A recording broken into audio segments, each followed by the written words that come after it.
Terima kasih Anda masih bersama iNews Bali.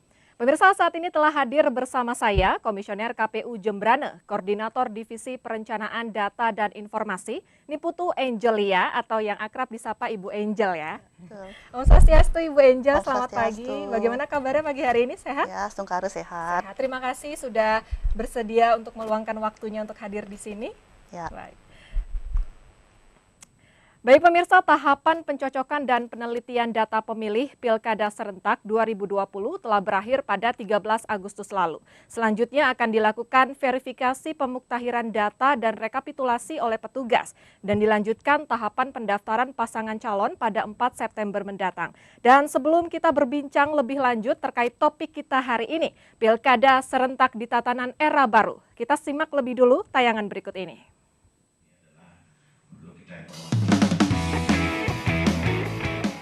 Pasca melakukan pencocokan dan penelitian data pemilih yang dilanjutkan tahapan verifikasi, KPU Jembrane akan melakukan pengumuman pendaftaran bakal calon bupati dan wakil bupati pada 28 Agustus 2020. Sementara pendaftaran sendiri akan dilakukan mulai 4 September 2020, disusul dengan tes kesehatan. Tes kesehatan ini akan dilaksanakan di Rumah Sakit Tipe A, yakni Rumah Sakit Umum Pusat Sanglah Denpasar yang dilakukan mulai 4 hingga 8 September 2020.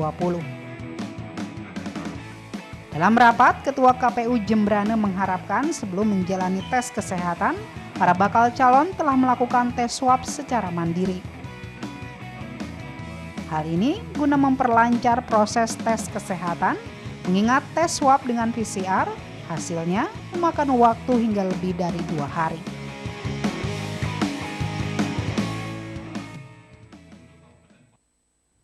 Baik pemirsa, untuk Anda yang ingin berpartisipasi bertanya terkait topik kita hari ini dapat menghubungi line telepon 0361 231 023. Baik, kita langsung berbincang dengan Ibu Angel.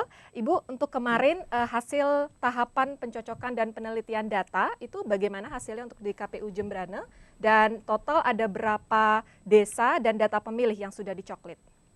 Baik, terima kasih Mbak Mega. Ya, kita pada saat ini memang telah selesai melaksanakan tahapan pencoklitan, yaitu pencocokan data dan penelitian, yang dimana adalah salah satu tahapan dari pemuktahiran data pemilih. Kita telah melaksanakannya sejak tanggal 15 Juli 2020 hingga 13 Agustus kemarin. Ya, betul. Nah, memang ada banyak juga kendala yang kita hadapi kemarin. Dan PPDP kami, petugas pemutahiran data pemilih kami memang betul-betul bekerja keras dalam melakukan pencoklitan ke rumah-rumah, sehingga kemarin data yang telah kami coklit itu adalah sebanyak 249.315 data pemilih. Baik. Dan itu dari data tersebut juga termasuk data yang TMS maupun yang telah pindah domisili. Seperti itu. Jadi sudah termasuk ya Bu ya? Ya. Baik, nah tadi Ibu sempat menyinggung ada beberapa kendala nih. Mungkin bisa diceritakan ke pemirsa iNews kendala apa saja sih Bu yang dihadapi oleh petugas coklit kemarin? Ya, baik. Mungkin bisa saya sampaikan, petugas pemutakhiran data kami berada di 5 kecamatan dan 51 desa. Di sana terdapat 640 PPDP se-Kabupaten Jembrana. Nah, adapun beberapa kendala yang dihadapi kemarin pada saat pencoklitan, salah satunya adalah ada beberapa wilayah yang lokasinya yang lumayan kurang baik untuk dilalui kendaraan. Oh gitu, jadi Ya, aksesnya cukup sulit begitu ya Bu? akses cukup sulit, nah medannya cukup ya kita harus naik turun bukit, harus menyeberang sungai. Waduh, Seperti perjuangannya ya. itu. Dan juga ada kendala yang kita hadapi di daerah pesisir. Nah, di wilayah Jembrane kan ada banyak sekali itu wilayah pesisir yang dimana mata pencariannya adalah sebagian besar sebagai nelayan. Yang dimana nelayan itu kan pekerjaannya itu bekerja di malam hari. Baik. Nah, maka dari itu pada saat pagi harinya petugas PPDP kami mencoklit. Nah, orang tersebut sedang istirahat karena malamnya Setelah sedang bekerja. ya bekerja begadang. Jadi PPDP kami tidak bisa menemui pemilik rumah tersebut. Gitu. Jadi terpaksa harus menunggu hingga siangnya pun ternyata masih tidur. Oh, begitu.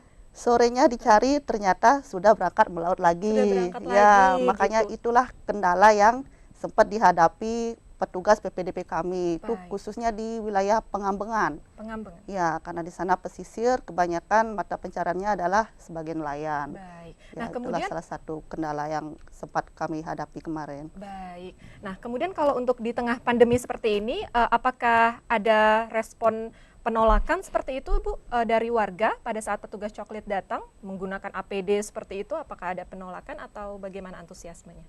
Ya, memang sih untuk di Jembrane petugas PPDP kami telah dilengkapi dengan APD maupun PPDP di seluruh wilayah Indonesia yang melakukan pilkada ya, karena memang ketentuannya memang harus menggunakan APD lengkap, dimulai dengan face shield, sarung tangan, sanitizer, dan juga masker tentunya. Nah, kalau warga kita di Jembrane pada saat PPDP mendatangi rumah itu sebenarnya tidak ada kendala yang berarti ya.